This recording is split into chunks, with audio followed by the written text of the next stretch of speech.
स्योंगयन को इस बात की चिंता हो रही थी कि उसकी मदर इन लॉ ग्योल को उससे दूर ले जाने की कोशिश करेंगी, तो इसलिए उसने ग्योल के अंकल को मिलने बुलाया, जिससे वो उसकी मदर इन लॉ के बुरे इरादों के बारे में पता लगा पाए। वो लड़का अपनी मदर की हरकतों पर शर्मिंदा था और अपने ब्रदर इन लॉ मतलब स्योंगयन के लिए भी बुरा फील कर रहा था। इसलिए उसे जो कुछ भी पता था वो उसने स्योंगयन को बता दिया, और कुछ कानूनी लॉज के बारे में भी, जिससे उसकी मदद हो पाए।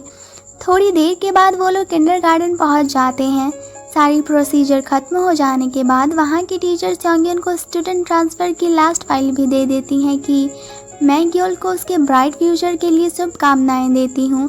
तो स्योंगयन फाइल लेता हुआ कहता है, आपके हार्ड वर्क के लिए बहुत बहुत शुक्रिया। वो टीचर ग्योल के यहाँ से जाने की वजह से अपसेट लग रही थी, जो स्योंगयन ने भी उसके फेस पर नोटिस कर लिया था, लेकिन वो हंसकर इग्नोर करने के अलावा कुछ भी नहीं कर सकता था। तभी ग्योल के क्लासरूम से बहुत ज़ोर ज़ोर से आवाज़ें आने लगती हैं। वो जब देखता है तो वहाँ बहुत सारी लड़कियाँ रो रही थीं और चिल्ला चिल्ला कर ग्योल का ही नाम ले रही थीं कि ग्योल, ग्वाक्योल, मत जाओ, जब तुम यहाँ रहते थे तो कितना मज़ा आता था, प्लीज़ मत जाओ।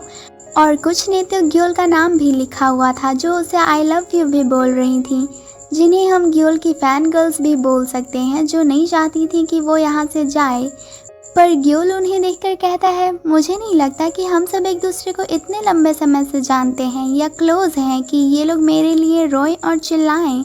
इसके अलावा हम स्कूल में भी सिर्फ स्टडी ही करते हैं। मतलब ऐसा भी नहीं था कि ग्योल की उन लोगों से स्कूल में बातचीत होती थी या वो लोग अच्छे दोस्त थे, तो इसलिए उन लोगों का ऐसा रिएक्शन उसे समझ नहीं आता।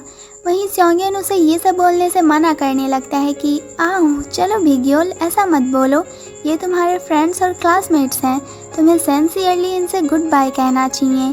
तो ग्योल पूछता है कैसे, उसका मतलब था कि सिंसियरली गुड बाय कैसे किया जाता है, लेकिन स्योंगयन को उसकी बातों का मतलब समझ नहीं आता और वो पूछ देता है कि क्या मतलब कैसे। तो ग्योल बोलता है, मैंने कभी किसी को अलविदा नहीं कहा है, तो मुझे नहीं पता कि उन्हें क्या कहना चाहिए। स्योंगयन को तब जाकर रियलाइज़ होता है कि उसने कभी किसी को प्रॉपरली गुड बाय कहा ही नहीं, शायद इसलिए क्योंकि इस बच्चे को अपने फादर से अलविदा कहने का मौका ही नहीं मिल पाया होगा, क्योंकि सब कुछ बहुत अचानक हुआ था। मतलब ग्योल के फादर की डेथ अचानक से हो गई थी जब वो बहुत छोटा था, इसलिए उसे गुड बाय करने का भी चांस नहीं मिल पाया। और आज जब उसे फेयरवेल दिया जा रहा है तो उसे नहीं समझ में आ रहा है कि उसे क्या बोलना चाहिए। स्योंगयन उसके सामने बैठता है और उसका हाथ पकड़ता है और समझाता है कि ग्योला, भले ही हम किसी से थोड़ी समय के लिए मिले हों, पर क्या हमें उस प्रेशियस मेमोरी को लास्ट तक संभाल कर नहीं रखना चाहिए। जैसे जब उस दिन तुमने उस आवारा बिल्ली को देखा था तो तुम्हें कैसा लगा था।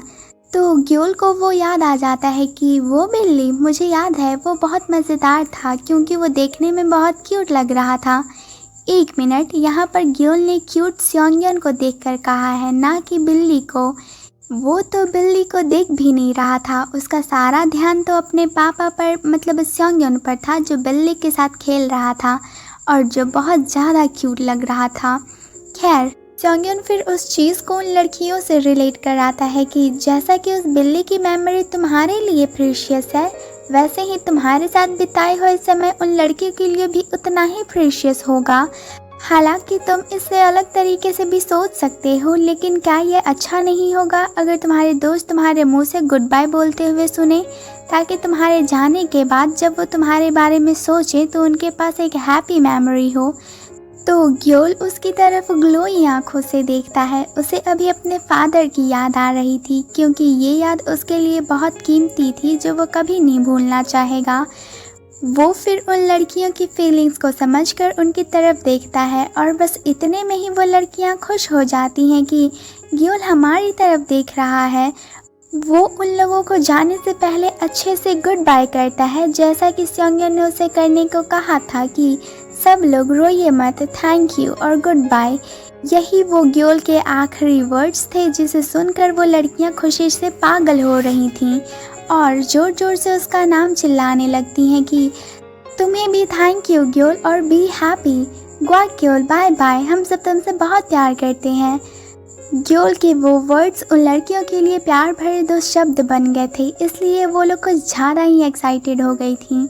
लेकिन ग्योल को ज़्यादा फ़र्क नहीं पड़ता, उसे जो सॉन्गयन ने बोलने कहा था वो बस उसने बोल दिया था।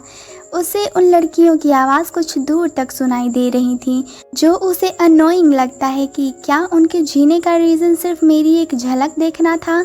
अगर ऐसा था तो उनसे मैं कहना चाहूँगा कि तुम सब मर क्यों नहीं जाते। पर वो ऐसा बोल नहीं सकता था क्योंकि वो अभी सॉन्गयन के साथ था, जिसे वो हमेशा खुश रखना चाहता है। अगर वो उसके सामने ऐसी रूड बातें कहेगा तो उसका पापा सैड हो जाएगा। सॉन्गयन भी उन बच्चों के ही बारे में सोच रहा था कि पिछली बार जब मैंने उन बच्चों को देखा था तो वो बहुत शांत लग रहे थे, लेकिन ग्योल जा रहा है ये सुनते ही उनके इमोशंस बाहर आ गए। क्या ऐसा इसलिए है क्योंकि वो अभी बच्चे हैं? वो फिर ग्योल की तरफ देखता है और सोचता है कि अगर हमारा ग्योल भी थोड़ा एक्सप्रेसिव बन जाए तो कितना अच्छा होगा, क्योंकि वो हमेशा रोबोट जैसा फेस लेकर ही घूमता रहता है। खैर, सॉन्गयन को कुछ दूर पर एक काऊ फार्म दिखता है, जिसे देखकर वो बहुत ज़्यादा एक्साइटेड हो जाता है कि हे वहाँ देखो, वो एक काऊ फार्म है। हे ग्योल, क्या तुम कभी फार्म में गए हो? ग्योल कहता है नहीं, तो सॉन्गयन उसे गोद में उठा लेता है कि तो फिर चलो, बहुत मज़ा आएगा। तो ग्योल कहता है अभी? सॉन्गयन कहता है हाँ, क्या हमें कुछ न्यू ट्राई करके एक्साइटिंग चीज़ें नहीं करनी चाहिए? तभी वहाँ पीछे से उसकी मदर इन लॉ आ जाती हैं, जो अपने बॉडीगार्ड्स को उन लोगों को पकड़ने का ऑर्डर दे रही थी। अपनी सासू माँ को अपनी आंखों के सामने देखकर सॉन्गयन डर जाता है। वहीं उसकी सासू माँ स्टाइल से चश्मा हटाते हुए कहती हैं हमें बात करने की ज़रूरत है ना सन इन लॉ?